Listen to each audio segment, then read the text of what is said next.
Hello students, कैसे हो आप लोग। उम्मीद करते हैं बहुत अच्छे होंगे, मस्त होंगे और बहुत ही बेहतरीन तरीके से अपनी स्टडी कर रहे होंगे।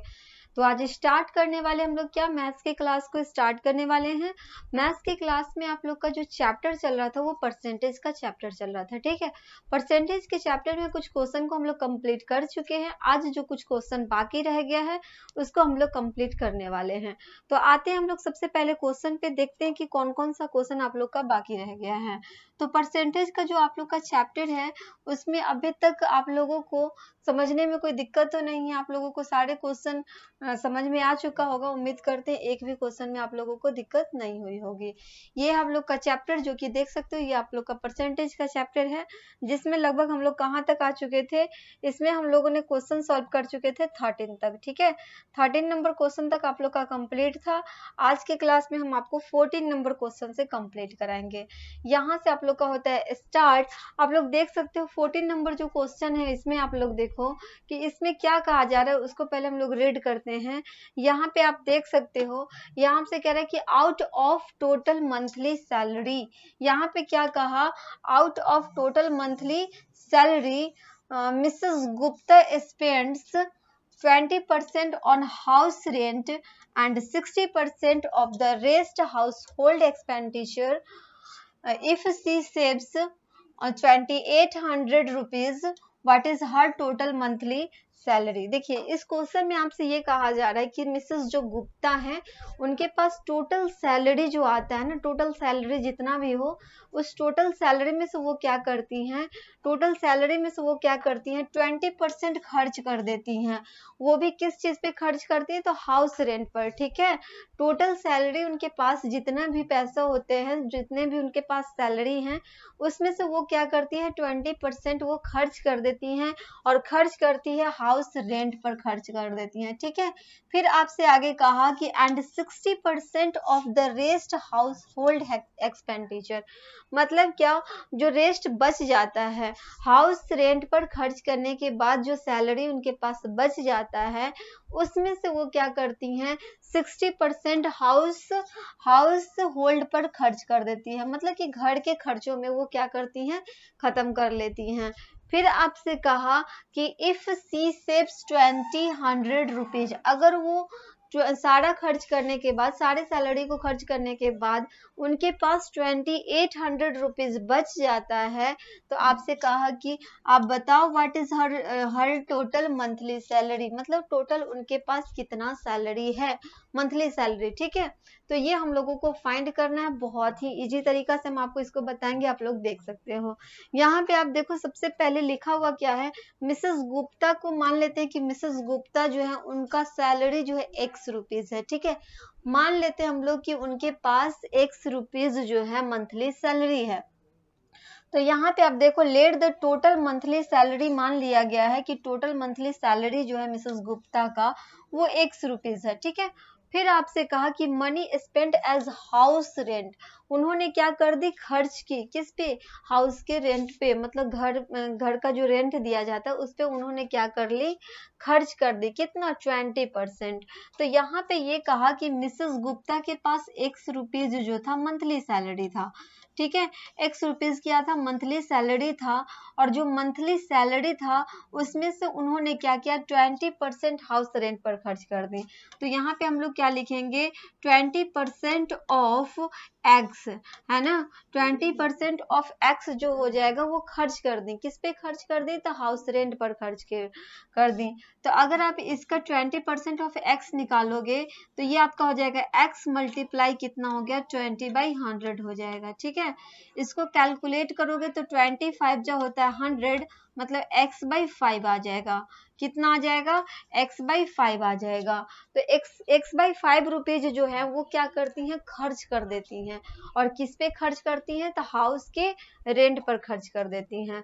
फिर इससे आगे आपसे कहा, यहाँ पे आप देखो, यहाँ पे एक चीज आप देखो कि यहाँ पे x रुपीज तो उनका मंथली सैलरी हो गया। मंथली सैलरी कितना हो गया, x रुपीज हो गया। फिर उन्होंने क्या कर दी, वो उन्होंने क्या कर दी, खर्च कर दी, ठीक है। उन्होंने क्या कर दी, खर्च कर दी हाउस पे, हाउस रेंट पर। तो x/5 रुपीज उन्होंने क्या कर दी, खर्च कर दी हाउस रेंट पे। ओके, अब इससे आगे आपसे कहा कि उन्होंने घर खर्च में भी मतलब घर में भी खर्च की हैं, जो कि जो शेष बच जाता है, जो रिमाइंडर बच जाता है उनके पास, उसका वो खर्च कर देती हैं किसमें, तो वो खर्च कर देती हैं 60%। ठीक है, तो यहाँ पे पहले हम देख लेते हैं कि उनके पास जो टोटल सैलरी था और उन्होंने जो रेंट पर खर्च कर दी, तो उसके बाद उनके पास कितना सैलरी बच गया। तो उनके पास टोटल सैलरी x रुपीज था, जिसमें से उन्होंने x/5 रुपीज खर्च कर दी, तो उनके पास कितना सेविंग हो जाएगा, इसको आप कैलकुलेट करो। तो इधर आपका हो जाएगा 5x और माइनस हो जाएगा x बाई कितना हो गया, 5 हो गया। 5x में से अगर हम x को माइनस करेंगे तो कितना हो जाएगा, ये आपका आ जाएगा 4x। ठीक है, 4x बाई कितना हो गया, 5 हो गया। मतलब क्या, 4x/5 उनके पास सेव हो गया। ठीक है, जब वो घर के जो रेंट थे उस पे खर्च करने के बाद उनके पास पैसे कितने बच गए, तो उनके पास बच गया 4x/5 रुपीज उनके पास बच गया, जो कि यहाँ पे आप देख सकते हो रिमाइंडर उनके पास 4x/5 बच गया। ठीक है, फिर वो खर्च करती हैं, जो रेस्ट बच जाता है अमाउंट 4x/5 जो बच जाता है, उस पे वो क्या करती हैं, खर्च कर देती हैं, वो भी कितना, तो 60%। ठीक है, तो इस अमाउंट का वो क्या करती हैं, 60% खर्च कर देती हैं किस पे, घर के खर्च में, घर के खर्च में कर देती हैं। अगर आप इसको फाइंड करोगे तो ये आपको हो जाएगा 4x/5 मल्टीप्लाई कर दो 60 बाई कितना हो गया, 100 हो गया। कैलकुलेट करोगे तो 23 जा 60, 25 जो हो जाएगा आपका 100। और अभी आप देख सकते हो ये कटेगा क्या, नहीं कटेगा, तो ये आपका 4 3 जा 12x हो गया, और ये 5 5 जा कितना हो गया, 25 हो गया। मतलब क्या, 12x/25 वो क्या करती हैं, खर्च कर देती हैं। यहाँ पे आप लोग देख सकते हो, तो ये तो इनका खर्च हुआ। ठीक है, तो एक जगह खर्च की जो कि हाउस के रेंट पर खर्च की है, वो x/5 खर्च की है, और एक आपका खर्च कर दी है 12x/25 खर्च कर दी है, जो कि घर खर्च में है। ठीक है, अब इसमें आपसे कहा कि उन्होंने सेविंग भी की। अब सेविंग अगर हमें फाइंड करना होगा तो हम लोग क्या करेंगे, यहाँ पे सेविंग फाइंड करने के लिए क्या करेंगे, आप देख सकती हो कि पहले तो इनके पास टोटल सैलरी x था, जिसमें से x/5 भी खर्च कर दी, और इधर से आप आ जाओ 12x/25 भी क्या कर दी, खर्च कर दी। तो ये टोटल खर्च कितना कर दी, पहले तो यहाँ पे हम लोग टोटल खर्च निकाल देते हैं। अगर टोटल खर्च यहाँ पे निकालें तो ये आपका हो जाएगा 25, और यहाँ पे आप कैलकुलेट करोगे तो 5 5 से 25, और यहाँ पे हो जाएगा आपका 5x। इधर कैलकुलेट करोगे 25 1 से 25 हो जाएगा, और ये आपका कितना हो जाएगा, 12x। ठीक है, दोनों को आप ऐड करो कितना आ जाएगा, ये आपका 17x/25 आ जाएगा। तो टोटल खर्च इन्होंने इतना कर दी, ये आपका टोटल एक्सपेंडिचर हो गया। ठीक है, टोटल क्या हो गया, एक्सपेंडिचर हो गया। अब आप देखो, आपसे कह रहा है कि सेविंग दिया गया है, यहाँ पे आपको सेविंग दिया गया है ना, 2800 क्या दिया गया, सेविंग कर दिया गया है। तो पहले हम लोग क्या करते हैं, यहाँ से सेविंग निकालते हैं।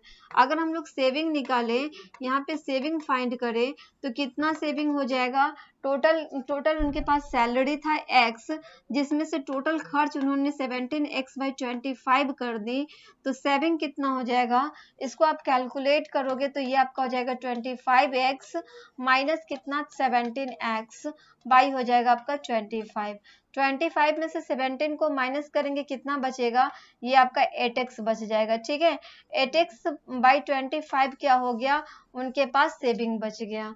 क्लियर है, 8x/25 क्या हो गया, उनके पास मतलब सेविंग बच गया। और यहाँ पे हमें सेविंग कितना दे रहा है, तो यहाँ पे हमें सेविंग 2800 दे रहा है।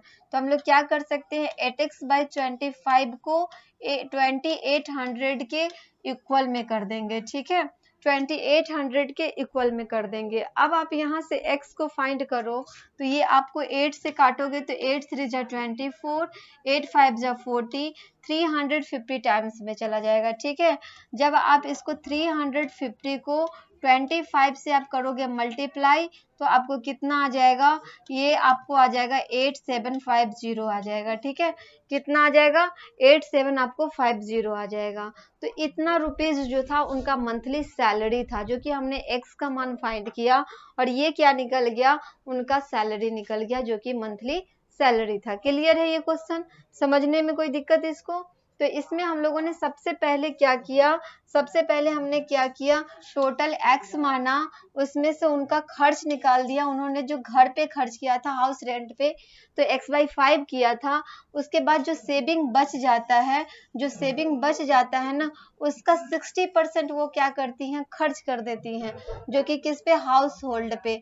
और हाउस होल्ड पे खर्च करने के बाद 12x/25 जो है वो टोटल खर्च करती हैं हाउस होल्डिंग पे। ठीक है, वो खर्च करने के बाद यहाँ पे आप देख सकते हो उनके पास सेविंग 8x/25 बचता है, जो कि 8x/25 जो होता है 2800 के इक्वल हो जाएगा। और यहाँ पे इसका मंथली सैलरी 8750 आ जाएगा। क्लियर है ये क्वेश्चन? चलो बढ़ते हैं अब हम लोग नेक्स्ट क्वेश्चन की तरफ आगे आते हैं। यहाँ पे देखो अब 15 नंबर क्वेश्चन देखो। 15 नंबर क्वेश्चन में क्या कहा जा रहा है, इसको एक बार रीड करते हैं। यहाँ हमसे कह रहा है कि the price of sugar goes up by 20%। मतलब क्या, ये जो शुगर है, चीनी जो है, उसका प्राइस 20% बढ़ा दिया जाता है।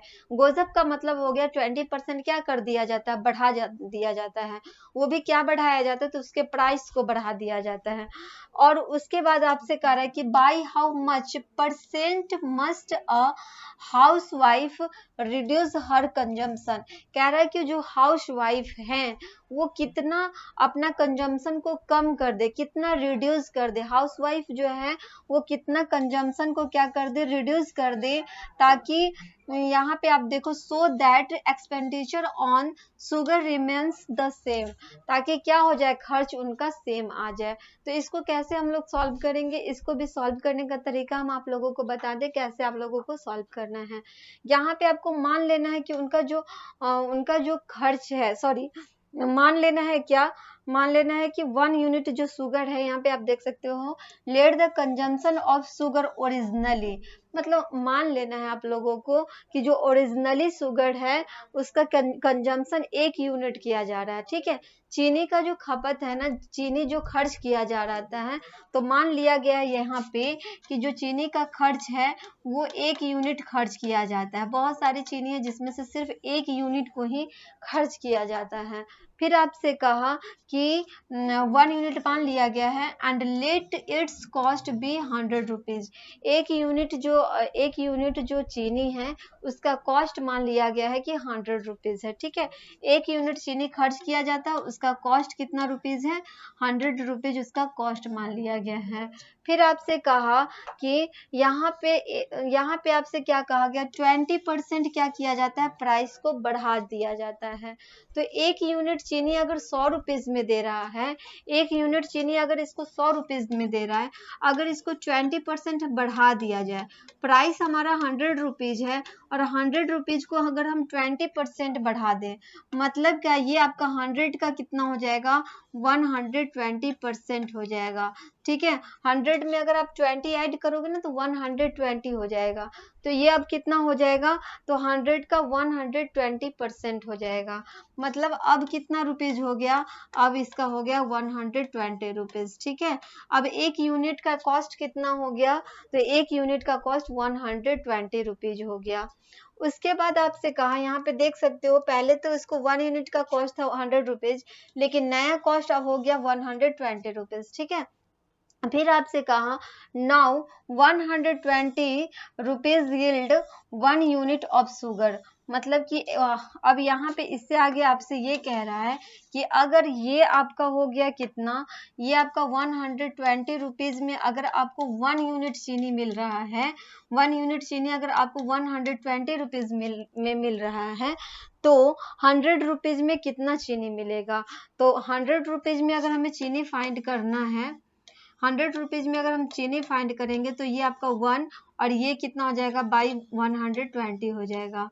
मल्टीप्लाई करेंगे कितना, 100 से कर देंगे मल्टीप्लाई। तो 100 रुपीज में 1/20 मल्टीप्लाई 100 करेंगे तो ये आपका हो जाएगा कितना, 5/6 यूनिट हो जाएगा। कितना हो जाएगा, 5/6 यूनिट हो जाएगा। यहाँ पे यूनिट था, 1 यूनिट बाई 120 मल्टीप्लाई 100। अब ये कितना हो गया, 5/6 यूनिट हो गया। उसके बाद आपसे कहा कि उसको मतलब कि खपत पहले जो कितना था, पहले 1 यूनिट था ना, पहले उसका खपत कितना था, पहले उनका कंजम्पशन कितना था, पहले उनका कंजम्पशन 1 यूनिट था, लेकिन अब कितना हो गया, 5/6 हो गया है। तो कितना रिड्यूस किया गया, पहले तो 1 यूनिट था लेकिन अब 5/6 हो गया है। तो यहाँ पे क्या कहा जा रहा है कि कितना रिड्यूस किया गया है। अगर आप रिड्यूस फाइंड करो तो यहाँ पे आपका हो जाएगा 6 माइनस 5/6 मतलब कि 1/6। 1/6 क्या किया गया है, रिड्यूस किया गया है। ठीक है, रिड्यूस कितना कर दिया गया है, तो ये आपका 1/6 रिड्यूस किया गया है। अब आपसे पूछ रहे कि रिड्यूस परसेंट कितना हो जाएगा, परसेंट में आपसे कह रहा है कि बताओ उसका रिड्यूस परसेंट कितना हो जाएगा। ठीक है, तो उसको फाइंड करने के लिए हम लोग क्या करेंगे, ये आपका 1/6 हो गया और टोटल यूनिट हमने 1 माना था, मल्टीप्लाई 100 हो जाएगा। इसको आप कैलकुलेट करोगे, आपका आएगा 50/3 और इसे भी आप कैलकुलेट करोगे तो 16 होल 2/3% आ जाएगा। ठीक है, तो रिड्यूस कितना किया, तो रिड्यूस उन्होंने कर दिया 16 होल 2/3। क्लियर है ये क्वेश्चन। तो इस तरह से इसको क्या करेंगे, पहले हम लोग सॉल्व कर सकते हैं। ठीक है, 16 होल 2/3 क्या करेगा, रिड्यूस करेगा। तो आपको क्या करना है, जब भी इस टाइप से आपको क्वेश्चन दिया जाएगा तो आप मान लेना पहले 1 यूनिट चीनी। ठीक है, 1 यूनिट चीनी का कॉस्ट मान लेना, मान लो कि आप 100 रुपीज कॉस्ट हो गया, फिर आपसे कहा 20% बढ़ा दिया जाता है। और क्या बढ़ाया जाता है, प्राइस को बढ़ा दिया जाता है। तो ये पहले 100 रुपीज था, आप 20% बढ़ा दिया तो 120 रुपीज हो गया। उसके बाद आपसे कहा कि वो अपने जो कंजम्पशन है, जो खर्च है, चीनी के जो खर्च है उसमें कितना कमी कर दे, कितना रिड्यूसिंग कर दे, ताकि उनका जो हो जाए इफेक्ट नहीं पड़े, एक्सपेंडिचर पे कोई इफेक्ट उसका नहीं पड़े।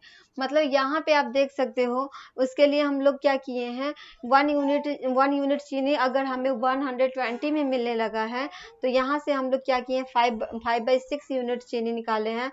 उसके बाद उसका कंजम्पशन निकाल दिए हैं। ठीक है, जो कि 1/6 यूनिट हो गया। और उसके बाद हमने यहाँ पे देख सकते हो रिड्यूसिंग परसेंट भी निकाल दिए, जो कि आया आप लोग का 16 होल 2/3% आ गया है। क्लियर है ये क्वेश्चन। नेक्स्ट जो आप लोग का क्वेश्चन है उसको हम क्या करेंगे, या इससे आगे जो आप लोग का क्वेश्चन है वो हम आपको नेक्स्ट क्लास में कवर कराएंगे। ठीक है, इससे आगे जो क्वेश्चन आप लोग का बाकी रह गया है उसको हम आपको नेक्स्ट क्लास में कवर करा देंगे। ओके, फिर मिलते हैं हम आप लोगों से नेक्स्ट क्लास में। तब तक के लिए आप लोग रिवीजन करो, प्रैक्टिस करो, अच्छे से आप लोग तैयारी करते रहो, रेगुलर बेस में अपना स्टडी करते रहो। ठीक है, ओके, बाय, थैंक यू।